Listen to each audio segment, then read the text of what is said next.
Hello and welcome to Projector, and on this episode, it's the long-delayed story of a boy and his monster truck.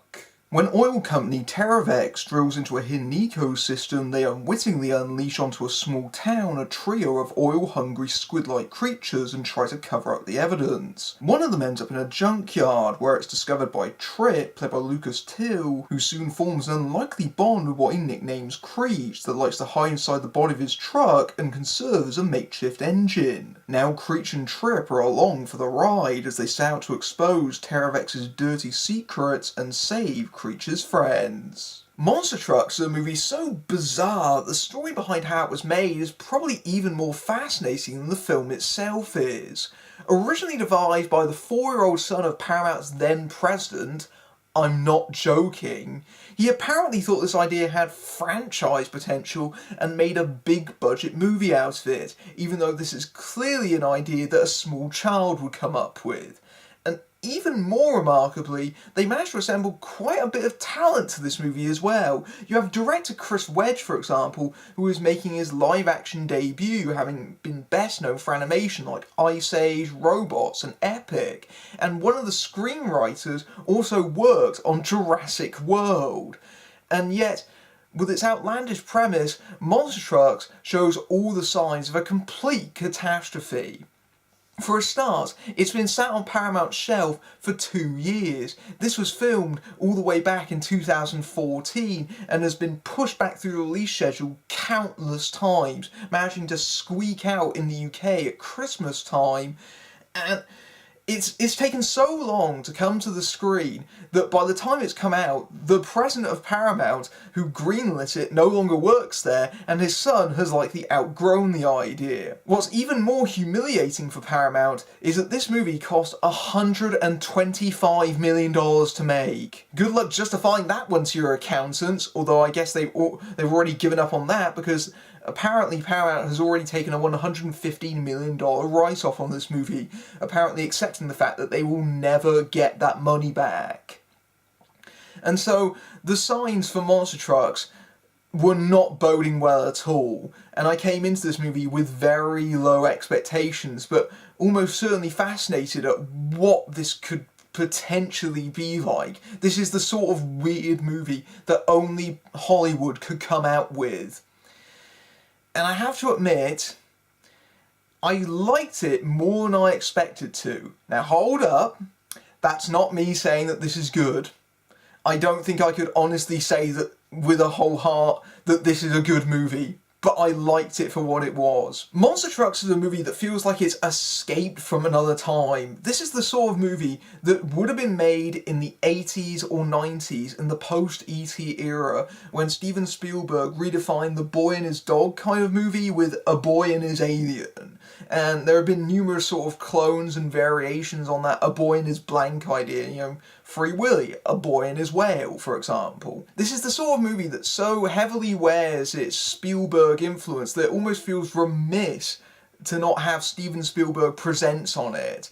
The scene where Creech is first discovered in the junkyard, for example, owes a heavy debt to the scene where E.T. is first found in the yard, for example. And if you're thinking along the lines of batteries not included, you're on the right track here. But if you wanted to really boil this movie down into a nutshell, try to imagine Transformers meets Magic in the Water. This is one of the oddest big budget movies I have ever seen. I cannot believe that this movie got made, but I'm sort of thankful it was, because this is this kind of movie that I recall seeing time and time again as a kid. I recall seeing numerous variations of this kind of movie, and honestly, you don't see a lot of movies that are made like that today. So it was almost a little bit refreshing to see something that literally feels like a time capsule. The only thing that's different between a movie that would have been made in that particular period of time and this one is all the CGI effects in Monster Trucks. Otherwise, every single trope or cliche about that kind of movie you remember from your childhood, they're here. I don't know whether Monster Trucks intended to be a throwback or this is simply by accident, but my goodness, does it really have a retro flavour to it. it. Right down to the fact the bad guys of the movie are a big corporate oil company called Teravex. Oh yes, Monster Trucks has an eco message, just like everything did in the 90s, and just like everything that came out in that particular period of time, it feels like it hasn't entirely been thought through. The bad guys in this movie, Teravex, are led by a slimy Rob Lowe who drills into this ecosystem thinking it's a water pocket, but inadvertently unleashing all these creatures, and also managing to somehow start the movie looking like it's Deepwater Horizon. But they hold these creatures in captivity, and generally the film is, makes them the villain because they're trying to keep it all covered up. They're trying, because obviously, if it's found out that they inadvertently discovered a species, they can't drill there anymore. This is a bit unwise for a movie that's called Monster Trucks, because its hero, Creech, is an oil-guzzling squid creature. It literally eats and drinks oil. I mean, that doesn't really work for one, and two, there's loads of product placement in this movie for Dodge cars. Again, not exactly known for being sensitive to the environment. And yet, for some reason, Big Oil is the bad guy of this movie. Yeah, this movie, that really doesn't make any sense whatsoever. And to be honest, there's a long litany of things in Monster Trucks that you could really say don't make any sense whatsoever. And that goes right down to things like casting, for example. The lead actor in this movie is Lucas Till, and he is way too old to be playing a high schooler. Admittedly, this movie was shot 2 years ago, but even back then, he was too old to be playing this sort of part. And it's especially jarring because Till has gone on to be the new MacGyver, and he looks like he's a prototype action hero in this movie. And yet, this is a film that still seems to treat him like he's a child. This is a script that really could have been done by an actor that was considerably younger. It feels really awkward with Till in the role because he's clearly a fully grown man, basically. And he has to enact scenes like him childishly pretending that he's driving a car, making noises in the driver's seat. What's even more jarring is that his love interest in the movie is Jane Levy. Again, too old to be playing a high schooler, and has a dissonance in her own way, because who I most associate Jane Levy with is playing characters in horror movies, namely Don't Breathe and Evil Dead. And again, I know Don't Breathe was made after this movie was shot predominantly, but even still, you do have to do a double take at Jane Levy appearing in this movie, considering the last time I saw her, she was having a particularly nasty encounter with a turkey baster. But funnily enough, Levy is probably one of the better things in the movie because she is playing this brainiac biology geek. You can tell because she's got a big book labelled biology in one of her earlier scenes. And she has a crush on Till, and she embraces playing this geeky character who sort of gets a thrill out of all this excitement going on, in this sleepy small town that's almost entirely run by the oil company. That's pretty much all there is there. I was genuinely surprised at how many recognisable faces turn up in this movie. I've already mentioned Rob Lowe, but there's also Thomas Lennon as Lowe's right-hand man that eventually becomes sympathetic to the creatures. There's Danny Glover as the scrapyard owner who's wheelchair-bound. And then you've got Barry Pepper, who plays Trip's stepdad. And again, it's very 90s to have a subplot where the hero of your movie, he takes a negative stance on his new parent and then gradually comes round as the movie progresses. But for at least the first half of the movie, Trip is very much trying to find his biological father, played by Frank Wally, who works for Teravex, and they eventually meet roughly around the midway point. And that particular sequence, and we only meet this character in one sequence, it feels like the movie takes a very downward opinion of this character, which is understandable because he is a deadbeat dad. The way that this whole thing eventually works out in that particular sequence and that final note, it feels like it's very callous for a film aimed at children.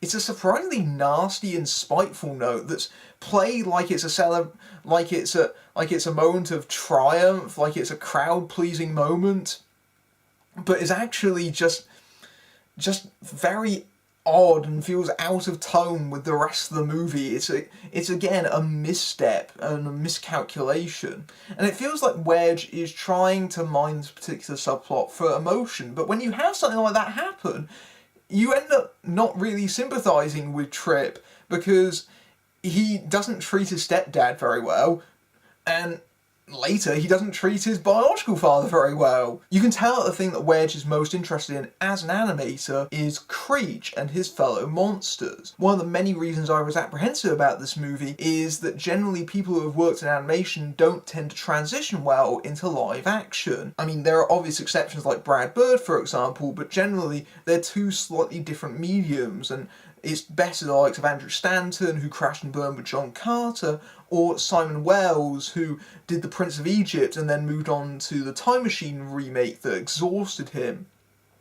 And generally, Wedge, he handles the live-action portions fine, but you can tell that he's not really engaged with the human characters so much as Creech. And occasionally, the movie's handling of that particular, monster, there are moments of genuine wonder, especially when Creech lights up, when he reacts with water, for example. That's a genuinely fantastic visual that reminds you that there are talented people that have worked behind the camera on this. Occasionally that does get a little bit lost, and yeah, it is a bit of a messy movie, but there's still moments like that are quite effective. There is a Facebook post going around from someone who allegedly worked on the movie that said that when the movie was first previewed, the design of the monsters was totally different, and apparently it was such that it completely scared children when it first appeared, and was obviously retooled, which would explain why the movie was delayed so many times and why it went so over budget. I could believe that story if it does turn out to be true, but there's no evidence of that in the final finished product. The actual design of the monsters very much goes for an ugly, cute kind of vibe. You can definitely tell that the designs take their cue from How to Train Your Dragon, which is one of the few boy in his blank movies that I can think of in recent years. And yeah, it does owe a certain debt to Toothless in some regards, but it works for what it does. It does feel expressive, and it does feel genuinely cute and adorable, while at the same time occasionally having some moments of menace, especially when he roars and he exposes these long sets of, sharp teeth. But generally it feels like it's a more placid, friendly kind of monster.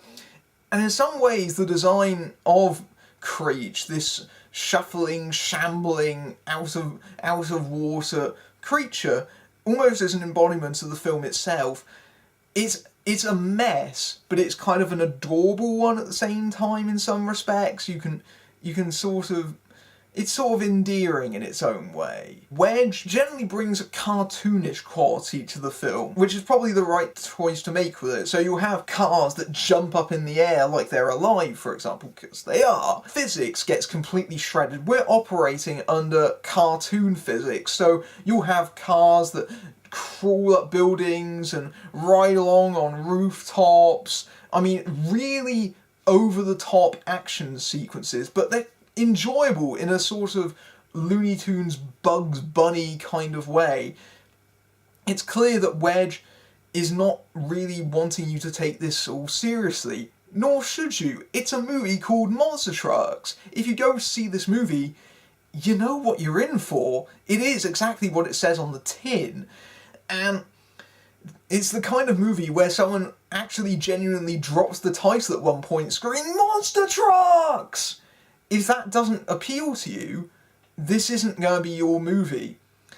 But if you're wired into this kind of silliness, if you can get your head wrapped around it, you might actually find yourself having a good time, because that's what happened to me. I wouldn't call this in any way good, but there are definitely things that are enjoyable about it, especially when it gets to the action sequences, which do have moments of invention just out of sheer, bizarreness of its concept. I think for its intended audience, which is to say kids under 10 that love cars like most boys do at that age, they'll enjoy this movie because it's loud, it's boisterous, it's fast-paced, it's in and out in 90 minutes, and doesn't have a lot of downtime for them to get bored. And I think the problem with the movie is less what it is, which is this dopey family adventure romp, and more how it was made. This shouldn't have cost anywhere near $125 million. It could have been made for a fraction of that amount, and it wouldn't look any different than what's on screen. And the fact that it was made so costly is a damning indictment of the studio system. You can understand why Paramount is dumping this out like it's a dirty shame. But leaving aside that, this is a movie that's fully aware that it's junk, but don't confuse that for it being scrap, because it works for who it's intended for, which isn't me.